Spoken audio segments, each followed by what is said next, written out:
रक्षाबंधन का पर्व है और इस पर्व पर बहन अपने भाई के हाथ पर राखी बांधती हैं और वचन लेती हैं कि उनकी सुरक्षा वो आजीवन करे। लेकिन हम ऐसी बहनों से भी मिलाना चाहते हैं जिन्होंने देश के लिए कुछ काम किया है और महिलाओं को विशेष करके निर्भयता प्रदान की हैं अपने क्षेत्र में कार्य करते हुए। हमारे साथ में हैं डॉक्टर गिरिजा व्यास, पूर्व केंद्रीय मंत्री हैं, महिला आयोग की अध्यक्ष भी रह चुकी हैं और कई विभिन्न पदों पर रहते हुए उन्होंने विशेष रूप से कार्य किया है। आप बताएं क्या महत्व है रक्षाबंधन का और इस अवसर पर क्या कहना चाहते हैं? रक्षाबंधन का बहुत महत्व है जी। मैं सोचती हूँ विश्व भर में कोई भी देश ऐसा नहीं होगा या कोई भी समाज ऐसा नहीं होगा जो रक्षाबंधन जैसे त्यौहार को मना रहा हो। ये त्यौहार हम भाई बहन के को एक सूत्र में बांधने वाला त्यौहार ही नहीं है, बल्कि रक्षा सूत्र में एक दूसरे को बांधने वाला त्यौहार है। और इस त्यौहार से स्नेह, प्रेम, एक दूसरे के प्रति समर्पण, ये सब भावनाएं पैदा होती है और एक दूसरे के लिए जैसे जान न्यौछावर हो जाए ऐसी बातें होती है। हमारा इतिहास इस बात से भरा पड़ा है कि केवल रक्षाबंधन के बंधन को बांधते हुए भी, चाहे कर्णावती हो चाहे कोई भी हो, ऐसे कितने ही उदाहरण हैं जहाँ पर उन लोगों ने केवल रक्षा के धागे से न केवल अपनी रक्षा की बल्कि अपने देश की रक्षा भी की। मेरा संबंध निश्चित तौर पर इस त्यौहार से बहुत ज़्यादा है। मेरा कहने को तो गोपाल एक ही भाई है, गोप जी, लेकिन पूरा उदयपुर और पूरा संभाग और पूरा राजस्थान और पूरा हिंदुस्तान मेरा भाई है। और लोगों के मन में आज भी दीदी के नाम से मैं मशहूर हूँ। दीदी के नाम से वो सारा को जानता है कि दीदी है तो हम हैं, सब कुछ है। महिलाओं को एक मजबूती प्रदान करना और उनको ऐसे निर्भयता प्रदान करना मेरा काम हमेशा रहा है। उसके लिए चाहे मुझे नए कानून बनाने पड़े, चाहे संसद में कभी बोलना पड़ा, चाहे कभी किसी और पर्व पर बोलना पड़ा, चाहे खुद कानून बना करके सरकार को भेजने पड़े ताकि हम उसमें उन्नत भाव से रह सकें। ऐसे त्यौहार को लेकर के आप जो आए हैं, मैं सभी बहनों को और सभी भाइयों को बहुत शुभकामनाएं देना चाहती हूँ। राखी के इस पर्व पर, रक्षाबंधन का पर्व हमेशा रहे, एक सूत्र में बांधा रहे और हम लोग एक दूसरे के साथ मिल कर के आगे चलते रहें, एक दूसरे की रक्षा कर सकते हैं, रक्षा करते रहें। रक्षति रक्षतो, जो रक्षा करता है वही रक्षक बनता है। तो रक्षक बन सकें, मेरे बचपन से मेरी माता जी एक ही बात सिखाती थी कि रक्षक भी भाई है, वो रक्षा करेगा ही, सब भाई हैं वो रक्षा करेंगे, लेकिन तुम्हें भी इस काबिल बनना है कि दूसरों की रक्षा कर सको। तो आप बहन भाई कोई भी मेरे दरवाजे आता है, उन लोगों के मन में केवल एक बात की मन में रहती है कि मैडम से मिल जाएं। आज भी पूरे दिन त्यौहार को मनाने के लिए लोग आते रहे, दूर दराज से आते रहे, रक्षाबंधन मनाते रहे। फ़ोन मेरा बंद नहीं हुआ, सुबह 5 बजे से आना शुरू हुआ आज के दिन, और आना भी चाहिए।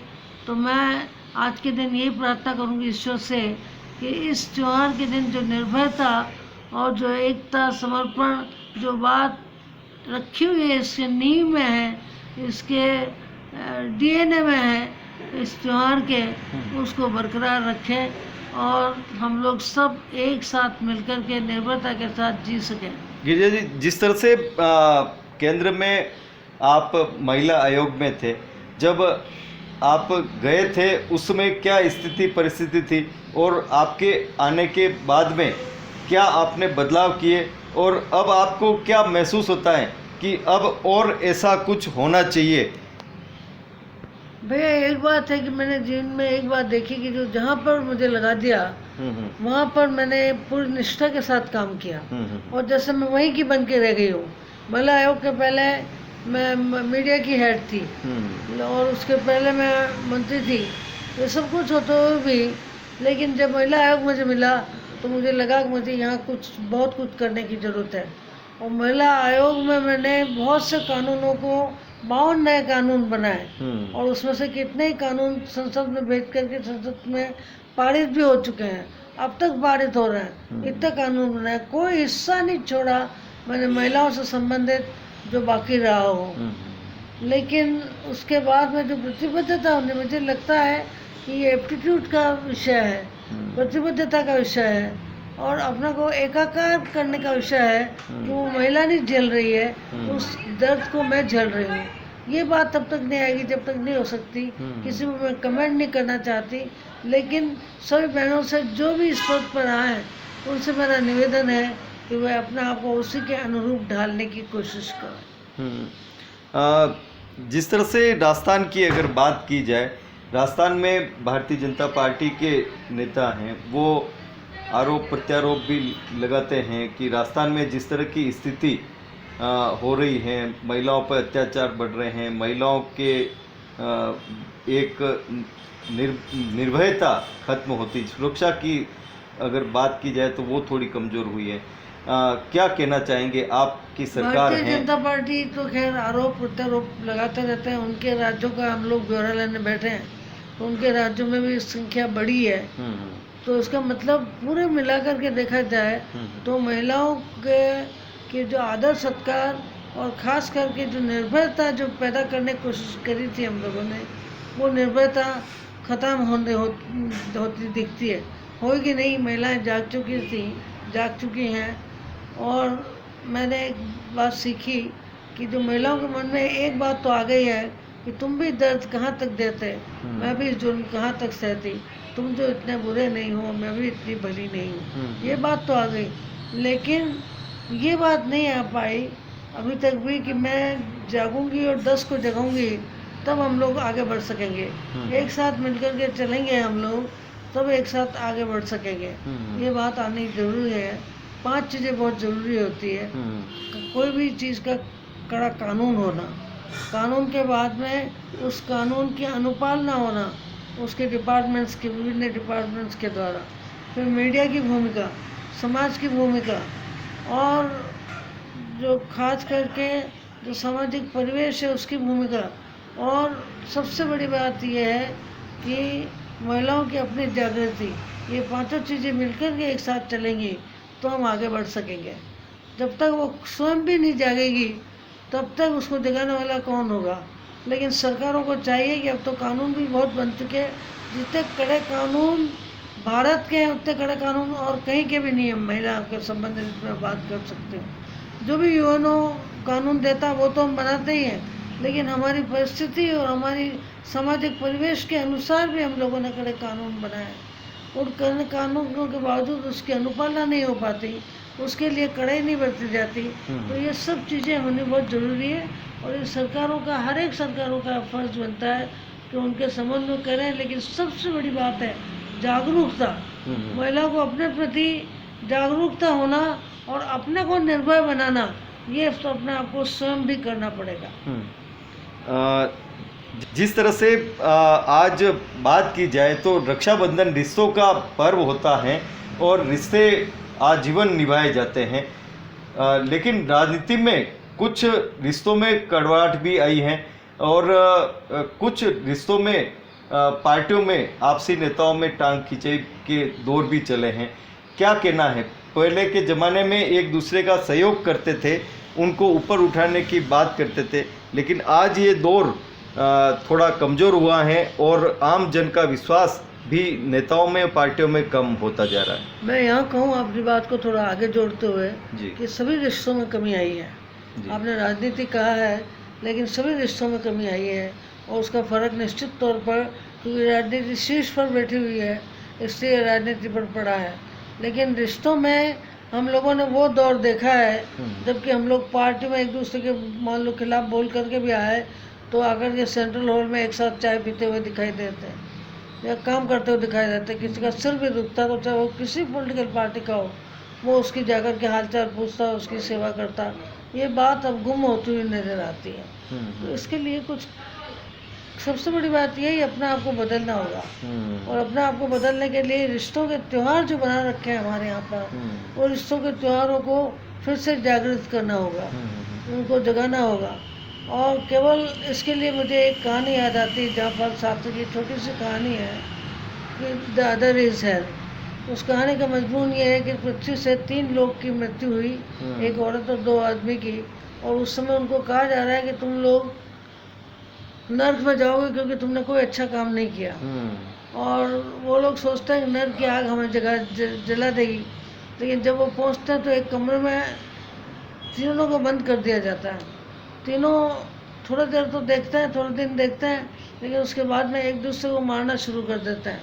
और कहानी इन शब्दों के साथ ख़त्म होती है, देयर इज़ नो हेल, कोई नर्क नहीं है, but the other is hello. दूसरा जो हमने बना लिया, दूसरा जो हमने गढ़ लिया, वो भी नर्क का द्वार है। इसलिए दूसरे को, दूसरा शब्द को ही मिटाना होगा, और उसके लिए चाहे हमें परिश्रम भी करना पड़े, राजनीतिक दलों को आगे आना पड़ेगा, समाज को आगे आना पड़ेगा, परिवारों को आगे आना पड़ेगा, तब हम सब इसको मिलकर के इसको बना पाएंगे। बाकी आज जो आप कह रहे हैं वो बात सही है कि लोगों के रिश्ते में जो कड़वाहट आई है उसको मिटाना आज की पहली आवश्यकता है। भाईचारा बड़ा नहीं है, और भाईचारा रिश्ते में जो कमी आई है तो वो उसके लिए उसको बखान करना बड़ा मुश्किल है, क्योंकि रिश्ते बड़ी मुश्किल से बनते हैं। रिश्ते बनते हैं तो वो बिगड़ते हैं, तो बिगड़ने की जो टीस मन में होती है वो बहुत दिनों तक चलती रहती है। बंद होठों का था सबब कोई, वक्त आया है हम भी बोलेंगे। आज वक्त आ गया है कि सबको बोलना चाहिए और रिश्तों की मजबूती के लिए कुछ प्रयास किया जाना चाहिए। ये बात तो आ गई सबके समझ में कि जो दूसरा बुरा है तो मैं भी बुरा बन जाऊं, लेकिन ये बात समझ में नहीं आई कि बुरा है तो मुझे अच्छा बन करके उसका जवाब देना है ताकि वो भी अच्छा बन सके। तो मैं जब महिलाओं से पूछती हूँ बहुत बार कि तुम्हें जो दर्द मिला है उसको मिटाने के लिए हमें कुछ परिवार को मजबूती देनी होगी, समाज को मजबूती देनी होगी, राजनीतिक पार्टियों को मजबूती देनी होगी, तो वो कहते हैं कि सब दूसरा कैसा है इसको भी देखना पड़ेगा। और तो उस पर मैंने एक शेर जो पहले कहा था उसको वापस कह देती हूँ कि तुम भी दर्द कहाँ तक देते हो। उनके मन में ये बात आ गई है, बस मैं भी जुल्म कहाँ तक सहती, तुम जो इतने बुरे नहीं हो हम भी इतने भले नहीं हैं। ये बात नहीं आनी चाहिए, आनी ये चाहिए चाहे तुम कितने भी बुरे हो मैं भले बन करके उसका जवाब दूंगी ताकि तुम भी वापस भले बन सको। ये बात, ये मानसिकता पैदा करनी पड़ेगी, ये आज की आवश्यकता है। रिश्तों को मजबूत बनाने के लिए किस तरह की कवायद करनी चाहिए और रिश्तों की कड़वाहट को मिटाने के लिए किस तरह की कवायद करनी चाहिए, यह सबसे अहम है और यही मानवीयता का सूत्र है और मानवीयता के लिए एक मिसाल होगी। आइए हम रक्षाबंधन मनाएं। रक्षाबंधन औपचारिकता नहीं हो, वाकई में रिश्तों में प्रेम भरें और कड़वाहट मिटाएं।